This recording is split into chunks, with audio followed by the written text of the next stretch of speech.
ओम नमः शिवाय। शिवजी सदा सहाय। ओम नमः शिवाय। गुरुजी सदा सहाय।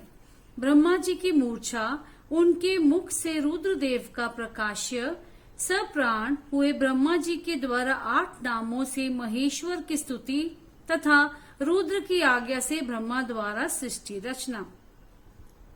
तदंतर काल महिमा, प्रलय, ब्रह्मांड की स्थिति तथा सर्ग आदि का वर्णन करके वायु देवता ने कहा, पहले ब्रह्मा जी ने 5 मानस पुत्रों को उत्पन्न किया जो उनके ही समान थे। उनके नाम इस प्रकार हैं: सनक, सनंदन, विद्वान, सनातन, ऋभु और सनत कुमार। वे सब के सब योगी, वीतराग और ईर्ष्या दोष से रहित थे। इन सब का मन ईश्वर के चिंतन में लगा रहता था, इसीलिए उन्होंने सृष्टि रचना की इच्छा नहीं की। सृष्टि से विरत हो सनक आदि महात्मा जब चले गए, तब ब्रह्मा जी ने पुनः सृष्टि की इच्छा से बड़ी भारी तपस्या की। इस प्रकार दीर्घ काल तक तपस्या करने पर भी जब कोई काम न बना, तब उनके मन में दुख हुआ। उस दुख से क्रोध प्रकट हुआ। क्रोध से अविष्ट होने पर ब्रह्मा जी के दोनों नेत्रों से आंसू की बूंदें गिरने लगी। उन अश्रु बिंदुओं से भूत प्रेत उत्पन्न हुए। अश्रु से उत्पन्न हुए उन सब भूतों प्रेतों को देखकर ब्रह्मा जी ने अपनी निंदा की। उस समय क्रोध और मोह के कारण उन्हें तीव्र मूर्छा आ गई। क्रोध से अविष्ट हुए प्रजापति ने मूर्छित होने पर अपने प्राण त्याग दिए। तब प्राणों के स्वामी भगवान नील लोहित रुद्र अनुपम कृपा प्रसाद प्रकट करने के लिए ब्रह्मा जी के मुख से वहां प्रकट हुए। उन जगदीश्वर प्रभु ने अपने को 11 रूपों में प्रकट किया। महादेव जी ने अपने उन महामना 11 रूपों से कहा, बच्चों, मैंने लोक पर अनुग्रह करने के लिए तुम लोगों की सृष्टि की है, अतः तुम आलस्य रहित हो संपूर्ण लोक की स्थापना, हित साधन तथा प्रजा संतान की वृद्धि के लिए प्रयत्न करो। महेश्वर के ऐसे कहने पर वे रोने और चारों ओर दौड़ने लगे। रोने और दौड़ने के कारण उनका नाम रुद्र हुआ। जो रुद्र है वे निश्चय ही प्राण है, और जो प्राण है वे महात्मा रुद्र हैं। तत्पश्चात ब्रह्मपुत्र महेश्वर ने दया करके मरे हुए देवता परमेष्ठी ब्रह्मा जी को पुनः प्राण दान दिया। ब्रह्मा जी के शरीर में प्राणों के लौट आने पर रुद्रदेव का मुख प्रसन्नता से खिल उठा। उन विश्वनाथ ने ब्रह्मा जी से यह उत्तम बात कही, उत्तम व्रत का पालन करने वाले जगत गुरु महाभाग विरिच्य, डरो मत, डरो मत। मैंने तुम्हारे प्राणों को नूतन जीवन प्रदान किया है, अतः सुख से उठो। स्वप्न में सुने हुए वाक्य की भांति उस मनोहर वचन को सुनकर ब्रह्मा जी ने प्रफुल्ल कमल के समान सुंदर नेत्रों द्वारा धीरे से भगवान हर की ओर देखा। उनके प्राण पहले की तरह लौट आए थे। अतः ब्रह्मा जी ने दोनों हाथ जोड़ स्नेह युक्त गंभीर वाणी द्वारा उनसे कहा, प्रभु, आप दर्शन मात्र से मेरे मन को आनंद प्रदान कर रहे हो, अतः बताइए आप कौन हो? आप कौन हैं जो संपूर्ण जगत के रूप में स्थित हैं? क्या वे ही भगवान आप 11 रूपों में प्रकट हुए हैं? उनकी यह सब बातें सुनकर देवताओं के स्वामी महेश्वर अपने परम सुखदायक कर कमलों द्वारा ब्रह्मा जी का स्पर्श करते हुए बोले, देव, तुम्हें ज्ञात होना चाहिए कि मैं परमात्मा हूँ और इस समय तुम्हारा पुत्र होकर प्रकट हुआ हूँ। ये जो 11 रुद्र हैं तुम्हारी सुरक्षा के लिए यहाँ आए हैं, अतः तुम मेरे अनुग्रह से इस तीव्र मूर्छा को त्याग कर जाग उठो और पूर्ववत प्रजा की सृष्टि करो। भगवान शिव के ऐसा कहने पर ब्रह्मा जी के मन में बड़ी प्रसन्नता हुई।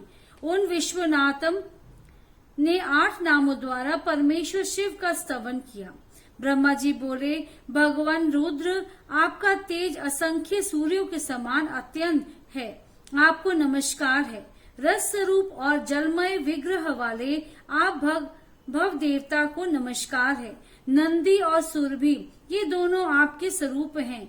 आप पृथ्वी रूपधारी शर्व को नमस्कार है। स्पर्शमय वायु रूप वाले आपको नमस्कार है। आप ही वसु रूपधारी ईश हैं, आपको नमस्कार है। अत्यंत तेजस्वी अग्नि रूप आप पशुपति को नमस्कार है।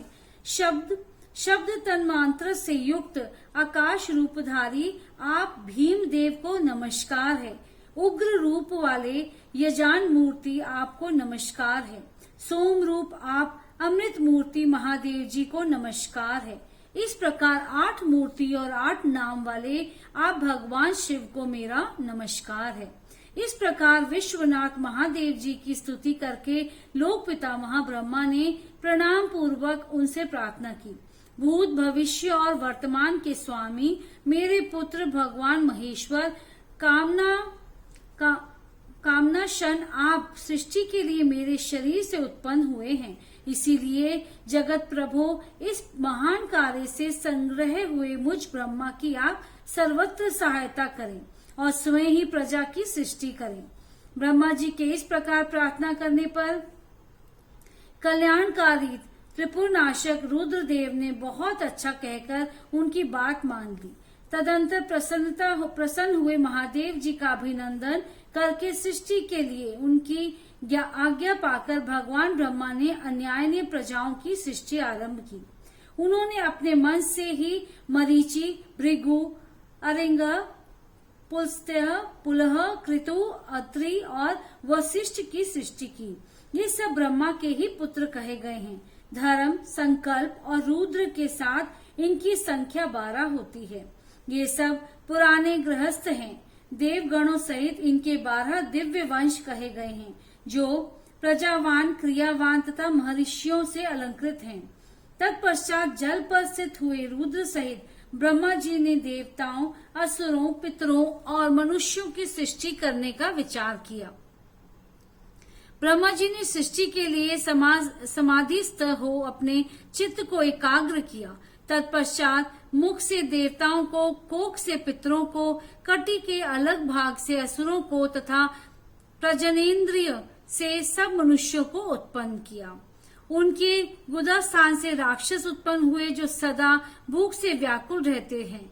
उनमें तमोगुण और रजोगुण की प्रधानता होती है। वे रात को विचरते और बलवान होते हैं। सांप, यक्ष, भूत और गंधर्व ये भी ब्रह्मा जी के ही अंग से उत्पन्न हुए हैं। उनके पक्ष भाग से पक्षी हुए। वक्ष से अजगम स्थावर प्राणियों का जन्म हुआ।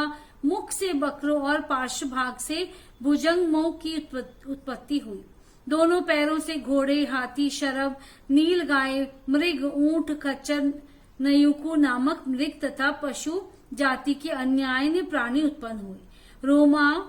रोमावलियों से औषधियां और फल मूलों का प्रकाश्य हुआ। ब्रह्मा जी के पूर्ववर्ती मुख से गायत्री छंद, ऋग्वेद, त्रिविद स्तोम, स्थंतर, साम तथा अग्निष्टोम नामक यज्ञ की उत्पत्ति हुई। उनके दक्षिण मुख से यजुर्वेद, त्रिष्टुप छंद, पंचदश स्तोम, बृहस्पताम और उक्स्थ नाम यज्ञ की उत्पत्ति हुई।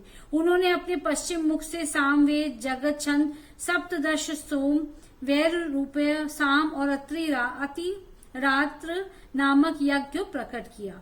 उनके उत्तरवर्ती मुख से एकविंश स्तोम, अथर्वेद, आत्पोत्रयाम नामक यम, अनुष्ट छंद और वैराज नामक साम का प्रादुर्भाव हुआ। उनके अंगों से और भी बहुत से छोटे छोटे प्राणी उत्पन्न हुए।